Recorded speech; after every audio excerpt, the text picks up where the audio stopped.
Michael Freudenberg, this is Film Masters. We are now at part 11. We're doing the soundboard on the left-hand side of the frame of the Apprehension engine. So let's get straight into the tutorial.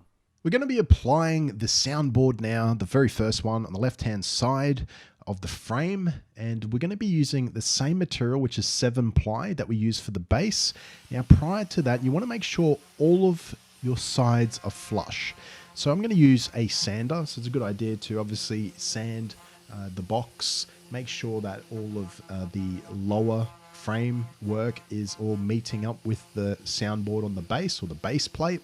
And you want to make sure it's nice and flush. You also want to make sure all the rest of the framing is in line and it's not overhanging anywhere.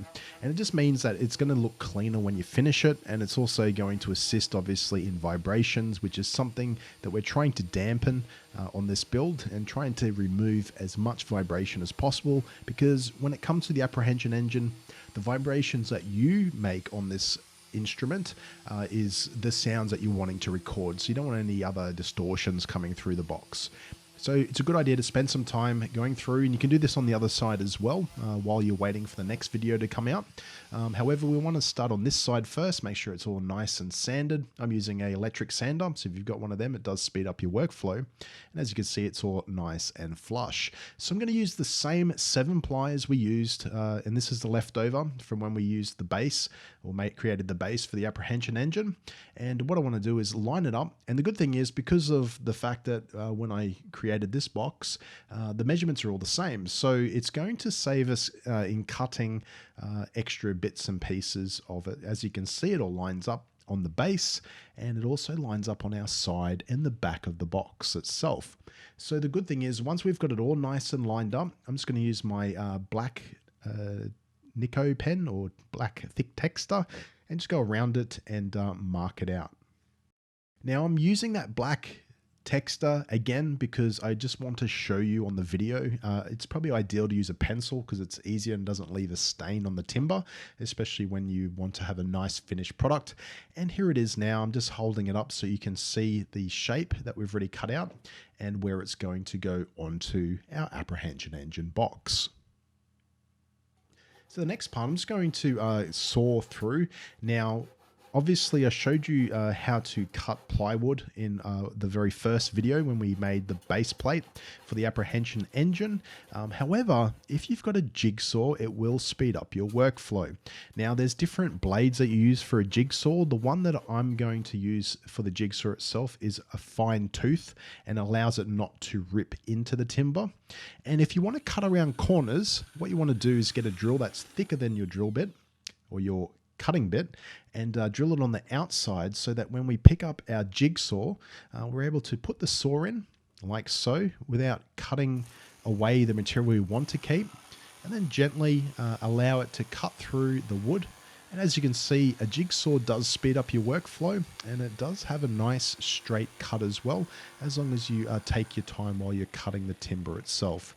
Now there's a little piece obviously holding on here, so I'm just going to use the jigsaw just to cut in there and just knock the part off. And I'll show you how straight the cut is. So there's the cut I just made with the jigsaw. So it is definitely a good option. So, and they're fairly cheap. You can get them for around $20 brand new at your hardware store. Now I'm going to be using chipboard screws. These ones here are the 8Gs or the 25 millimeters, and we're going to be using those to hold on our side plate. So I'm going to line it up, make sure that there's no overhang, and I want to make sure that it lines up with the base. So keeping it on a flat surface is a good idea. And then obviously anywhere where the wood contacts onto the plywood, I'm going to be putting my wood glue on.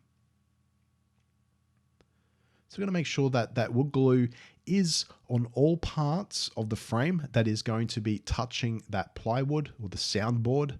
And obviously we need to make sure that this is glued on. If you don't glue it on, you will get vibrations through it. So that's one thing I found out with my first build when I built one. And by gluing it, it's going to also assist in making sure that when our guitar necks go on, they're going to be nice and stable, because we don't want them moving around when we're trying to play it with the strings and the hurdy-gurdy and stuff like that. So it's a good idea probably to use a G-clamp if you're wanting to glue it and let it set. Now I am using screws for my build. You can actually use small nails. The reason I'm using screws is because I'm not going to be hitting it on the side. It will make sure that my frame doesn't move slightly. So again, you can use small nails if you're wanting to just throw a few nails in there to put the wood on, because once the glue sets is obviously going to assist in making sure that soundboard does not move. Now I'm using my drill again to countersink and make sure that my screw does not split the timber underneath it. So I'm just going to go through and I'm going to put one screw right in the center. Now I haven't measured this, so it's probably a good idea to go around and put a little mark where you want to put each individual screw.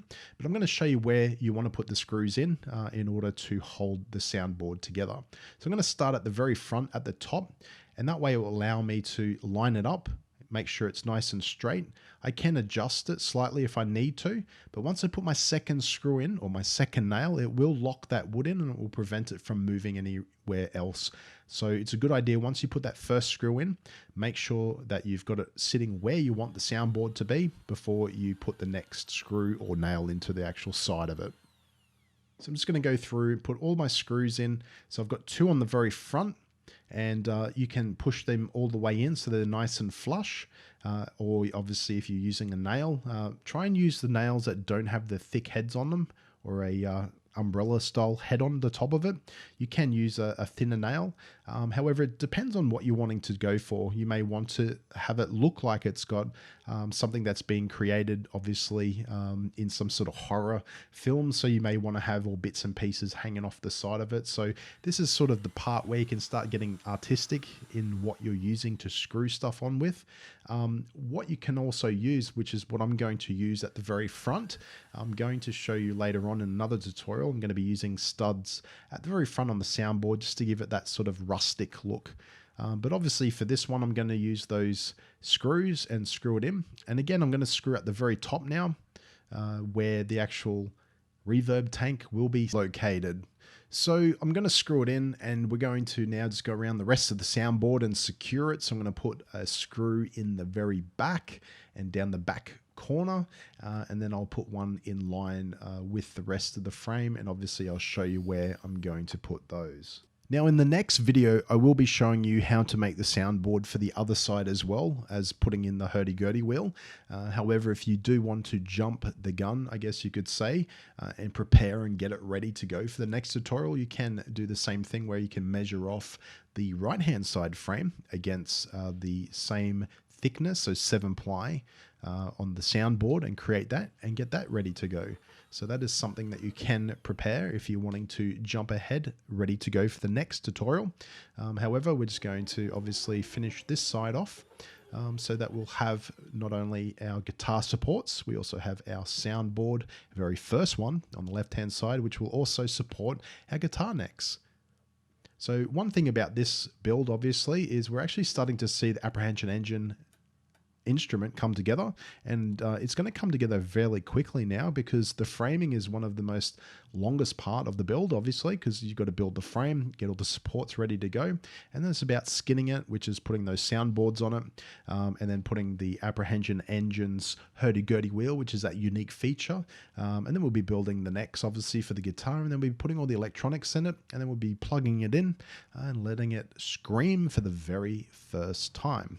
So here we have all of our bolts. So as you can see, I've got 7 in there. I've got 7 bolts holding in at all corners. It's a good idea to make sure it's all measured up if you're wanting to make sure that you're getting it right. And obviously you want the screws to go straight into the timber behind it. Now, another thing you want to do as well, as you can see here, you've got a slight overhang of the side frame where the soundboard's going to go. We need to make sure that's nice and flush. And the reason we need to make sure it's nice and flush is because the actual soundboard for the very top goes on top of that. So we need to make sure that you sand that down and make sure that it's sanded down, and you want it to be flush with that side frame. And you'll need to do the same for the other side, obviously, if you're going to jump the gun and start creating that. Obviously, we need to make sure that all of our parts now start to line up. So it's a good idea in between these videos, so this video and the next video, go over your frame and make sure that you sand down all the parts that are overhanging. You want it to be nice and straight. It may not affect your apprehension engine too much. However, it is a good idea to make sure it's all nice and flush, because one, it will look good, and secondly, it will sound good. So again, I'm using a electric sander. You can do it with a hand sander, with a block, obviously, and sander, and you can get it nice and straight that way. And here it is. Here is our finished product.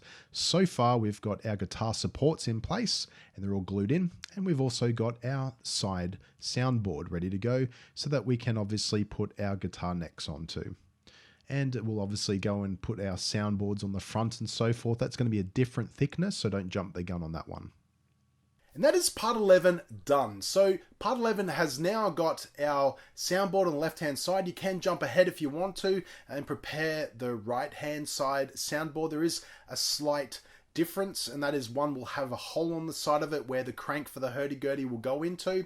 And then we'll be moving on to the front soundboard, putting in our hurdy-gurdy wheel and the support that goes with it, as well as the two different options. You can use the metal or the wooden dowel as the crank pivot for the actual hurdy-gurdy wheel. So I'll be showing you those as well. So that's coming up in the next upcoming tutorial. So far our apprehension engine is starting to come together and is starting to look like an apprehension engine box. So if you want to become a Filmmaster subby, it's pretty simple. You can subscribe to the channel, you can like me on Facebook and or on Twitter. Until next time, don't just film it, master it.